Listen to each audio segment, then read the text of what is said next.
Hello, this is David with Stupid Things People Do, and what we can learn from them. I'm appearing in your training to explain to you Title VII, as well as some other accompanying laws. But why, you might ask? Well, because training can be incredibly boring. And while I'm not here in official vlogging capacity, I do come with a special set of skills. Skills that require a teleprompter and multiple takes to keep me from tripping over my own words and sounding like an imbecile. Skills that hopefully will make you, the viewer, a little more confident when memorizing the word salad that comprises all these laws. Beginning with Title VII. So if you watch my vlog, you may remember Gate Gourmet and the Case of Sneaky Meatballs, where our kosher diet protagonists found themselves deceived into eating vegetarian meatballs that were vegetarian in the same way cat food is, aka meat and meat byproducts, specifically pork, actually. Anyway, lying to your kosher employees to trick them into eating pork is really uncool. And while the employees sued under state law, this kind of discrimination is also illegal under Title VII. Now, all of us can see how Sneaky Meatballs is a jerk move, but how is it illegal?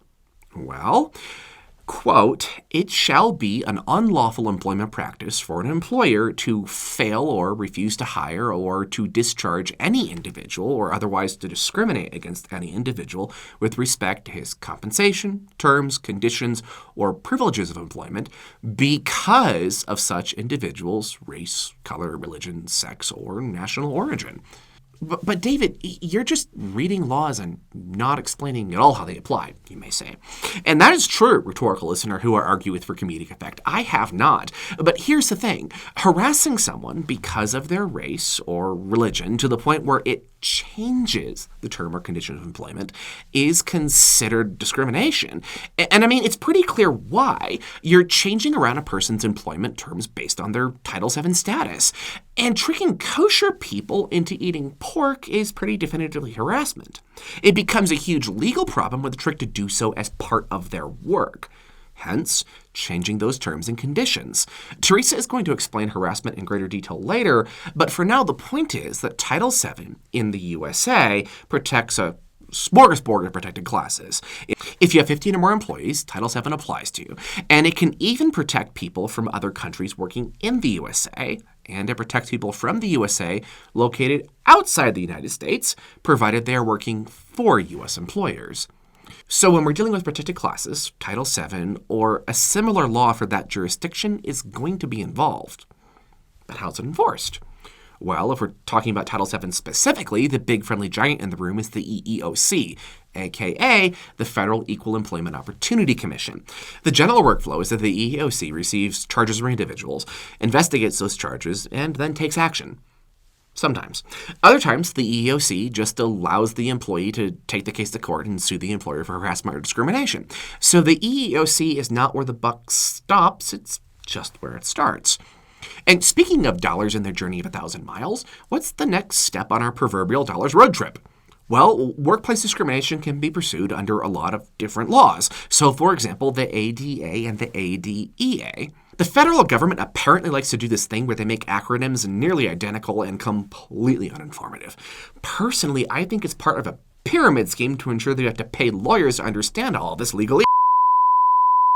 I apologize for getting off topic. The U.S. government has only given our laws the best and greatest names that do not cause any kind of confusion, and it was wrong of me to suggest otherwise. So, the ADA. What is that? The Americans with Disabilities Act is what it is, and it applies to employers with 15 or more employees, so like Title VII, and it protects persons with disabilities or persons related to or associated with persons with disabilities.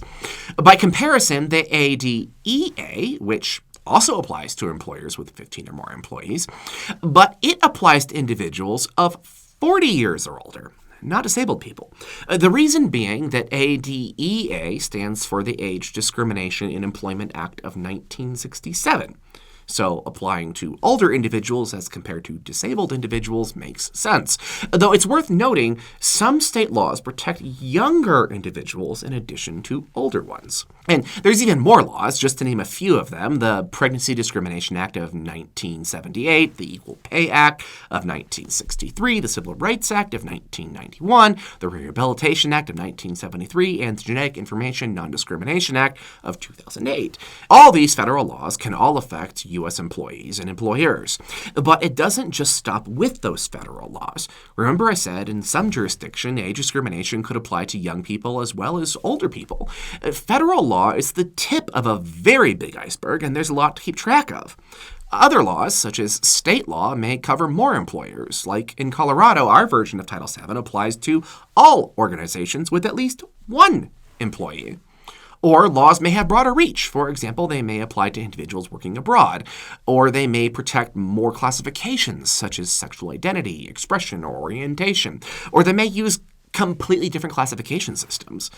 And some laws apply to religious organizations very differently. For example, in Colorado, where I live, employer excludes most religious organizations. And it's also worth noting that many states have local agencies that work in similar ways to the EEOC, where they take complaints and they investigate them. Anyway, I hope you've enjoyed your interlude. This has been an overview of Title VII and accompanying laws, and I think it's time to let you get back to the main training. Thanks.